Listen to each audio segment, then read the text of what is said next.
आपल्यासोबत doctor Subhash बुदे sir आहे. Sir, सध्या मोठ्या प्रमाणामध्ये सौर पॅनलचा यूज होत आहे आणि त्या माध्यमातून वीज निर्मिती देखील होत आहे. मग आता आपण जर का बघितलं दुसरीकडे की जे जुने सौर पॅनल असतात ते तसेच कचरा म्हणून इकडे तिकडे पडलेले असतात. त्या कचऱ्याची एक मोठी समस्या आता शासनापुढे असेल किंवा अनेकांपुढे आहे. पर्यावरणाच्या दृष्टीने देखील एक मोठा धोका त्याकडे बघितलं जातं. किती गंभीर विषय आहे सध्याच्या परिस्थितीमध्ये? खरं म्हणायचं म्हणजे की आज आपण सौर ऊर्जेकडे जातो आहे ती खूपच चांगली गोष्ट आहे. पण त्याच्यासोबत येणाऱ्या काळामध्ये होणारं जो प्रदूषण आहे त्याच्याकडे पण आपल्याला लक्ष टाकणे खूप आवश्यक आहे. सोलर पॅनल हा फक्त इंडियासाठीच प्रश्न नाही आहे, पण वर्ल्डसाठी पण प्रश्न आहे. कारण वर्ल्डमध्ये फक्त 14% सोलर पॅनल हे रिसायकल होतात. म्हणजे तुम्ही लक्षात घ्या की 100 सोलर पॅनलपैकी फक्त 14च रिसायकल होतात. त्याचे काही आर्थिक बाजू पण आहेत. सगळ्यात मोठा समस्या आज सोलर पॅनलला अशी आहे की रिसायकलिंग करायसाठी ती कॉस्ट इफेक्टिव्ह नाही आहे.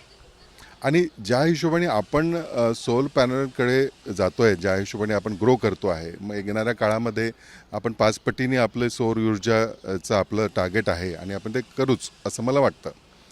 त्या हिशोबाने जर बघितलं तर 6 लाख टनाच्या जवळपास हा पॅनलचा कचरा निर्माण होणार. आणि आज या पॅनलच्या रिसायकलिंगसाठी कोणालाच जबाबदार पकडलं जात नाही. कुठल्याच याची काही नियमावली नाही. त्याच्यामुळे याच्यासाठी काही नियमावली सरकारने आणावी.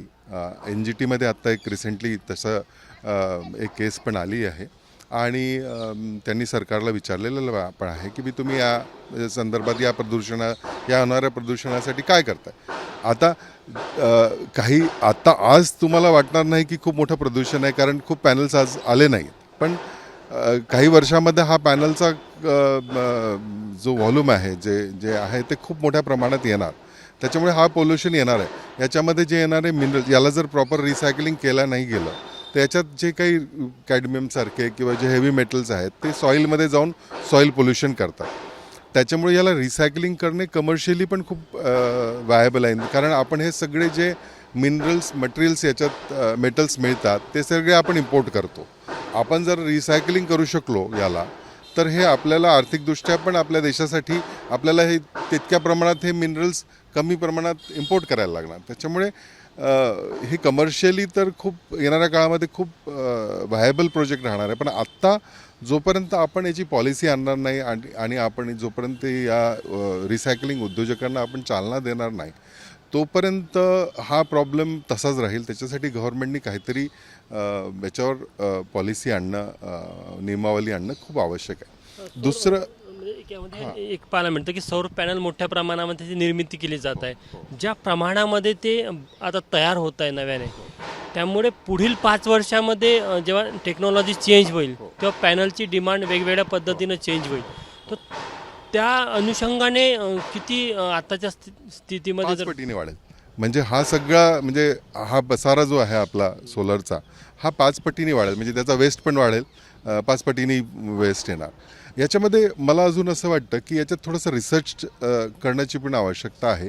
आज सोलर पॅनलमध्ये मॅक्झिमम जो कॉम्पोनंट आहे हा ग्लासचा आहे. ग्लास खूप हेवी असतं, त्याला ट्रान्सपोर्टेशन करण्यामध्ये तुटतं, तर रिसायकलिंगमध्ये थोडा इश्यू जातो.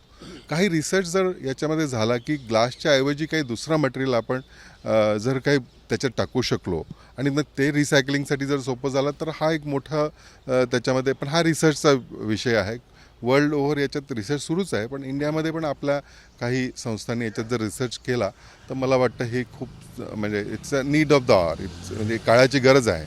जर का सरकारचं धोरण आलं नाही तर मग हा कचरा असाच इकडे तिकडे पडेल. आपल्याकडे काय पर्याय मग? हा कचरा जर सरकारचं धोरण आलं नाही तर मला असं वाटतं की दिल्लीसारख्या मुंबईसारख्या ठिकाणी आता तुम्हाला आत्ताच हे सोलर पॅनल हे म्युन्सिपल वेस्टमध्ये दिसायला सुरुवात झालेले आहेत. तसं पाहिलं तर कमर्शियल दृष्ट्याही मोठं नुकसान असेल. येस. कारण नॉट ओन्ली म्हणजे कमर्शियल दृष्ट्याच नाही, पण पोल्युशनच्या पर्यावरणाच्या दृष्टीने पण हे चांगलं नाही आहे. कारण त्याच्यातलं ॲल्युमिनियम वगैरे लोक तर रिसायकलिंग करून घेतात, पण बाकीचे जे मटेरियल आहे ते करत नाहीत आणि त्याच्यामुळे सॉईल पोल्युशन चा खूप मोठा प्रॉब्लेम अजून निर्माण होऊ शकतो. म्हणजे आपण सध्या ग्रीन एनर्जीचा विचार करतो की सौर पॅनलची जी मागणी आहे ती झपाट्याने वाढताना दिसत आहे. आज काय स्टेटस आहे त्याचं, म्हणजे आपण किती निर्मिती करतो आणि पुढच्या 10 वर्षात किती राहू शकते आपली वीज निर्मिती ही सौर ऊर्जा? म्हणजे इफ आय एम नॉट म्हणजे स्टॅटिस्टिकली इफ नॉट रॉंग एक 66 मेगावॉट गिगावॉटच्या जवळपास आपण प्रोडक्शन करतो आहे आणि येणाऱ्या 2030पर्यंत आपलं टार्गेट 250 गिगावॉटच्या जवळ आहे. म्हणजे 5 पटीने आपण हा सगळं टार्गेट्स वाढवतो आहे. त्याच्यामुळे त्याच्या संलग्न जे काही म्हणजे ऑन्टरप्रिनरशिप पण छान आहे, म्हणजे उद्योजकता पण वाढेल, पण त्याचं पोल्युशन पण वाढेल आणि आजच त्या पोल्युशनकडे काहीतरी सरकारने बघणं खूप आवश्यक आहे.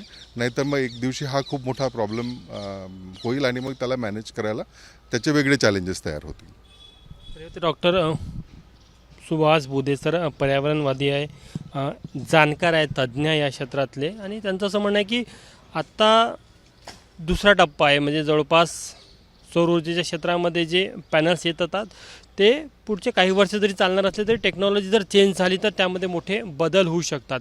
त्यामुळे जर का आपण सौर पॅनलच्या कचऱ्याचा आताच विचार केला नाही तर पुढील काळामध्ये हा कचरा पर्यावरणासाठी एक मोठा धोका ठरू शकतो. त्यामुळे सरकारने यावर आताच विचार करण्याची गरज आहे. कॅमेरामॅन व्यंकटेश नायडूसह तुषार कोहळे, ABP माझा, नागपूर. ABP माझा, उघडा डोळे बघा नीट.